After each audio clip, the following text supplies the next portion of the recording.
সাংবাদিক বন্ধুগণ, আজকের এই সেশনে আমরা আপনাদেরকে ওয়েলকাম করছি। আপনারা জানেন একটু আগেই ইউরোপিয়ান ইউনিয়ন থেকে যারা অবজারভার হিসাবে আসবেন, সেই অবজারভেশন টিমের প্রধান হিসাবে ইভাস আইজাবস তিনি এসেছিলেন তার আরো সঙ্গীদের সহ। আমরা প্রায় ঘন্টাখানেক সময় একসাথে কাটিয়েছি।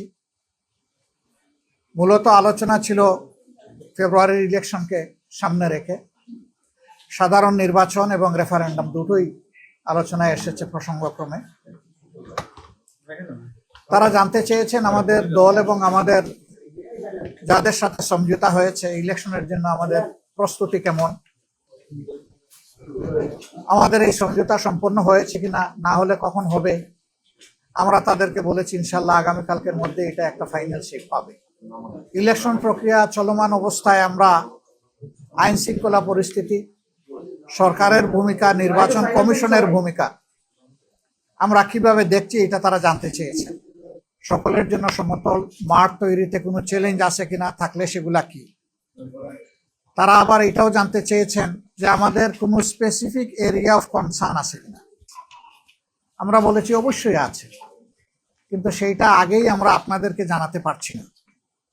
আমাদের এই কনসার্নগুলো এইটা মিট আপ করার জন্য যারা দায়িত্বপ্রাপ্ত আগে তাদেরকে জানাবো। প্রধানত নির্বাচন কমিশন, এবং নির্বাচন কমিশনকে অর্থবহ সহযোগিতা দেওয়ার দায়িত্ব হচ্ছে সরকারের। আমরা এই দুই অথরিটিকে জানানোর পরে আমরা যদি সমাধান পেয়ে যাই, বাইরে কাউকে আমরা জানাবো না।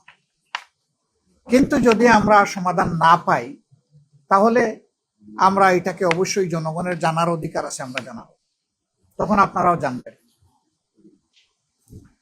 তারা এটা জানতে চেয়েছেন আগামীতে যদি আমরা সরকার গঠন করি তাহলে আমাদের রিলেশন দুনিয়ার বিভিন্ন দেশের সাথে কেমন হবে, আমাদের নাইবরদের সাথে কেমন হবে।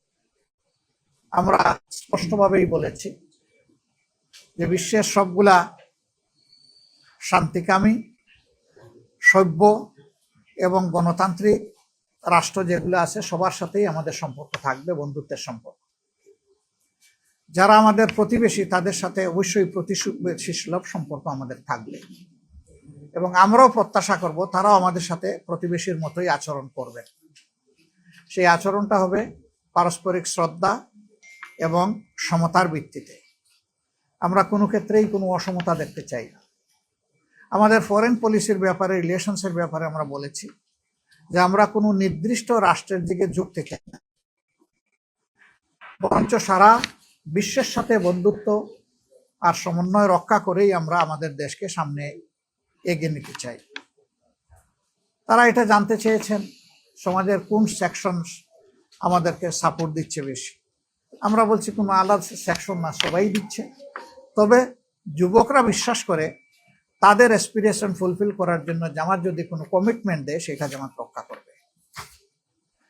এই বিশ্বাসের জায়গা থেকেই এ পর্যন্ত হয়ে যাওয়া গুরুত্বপূর্ণ পাবলিক বিশ্ববিদ্যালয়গুলোতে যে নির্বাচন হয়েছে এখানে তার রিফ্লেকশন হয়েছে।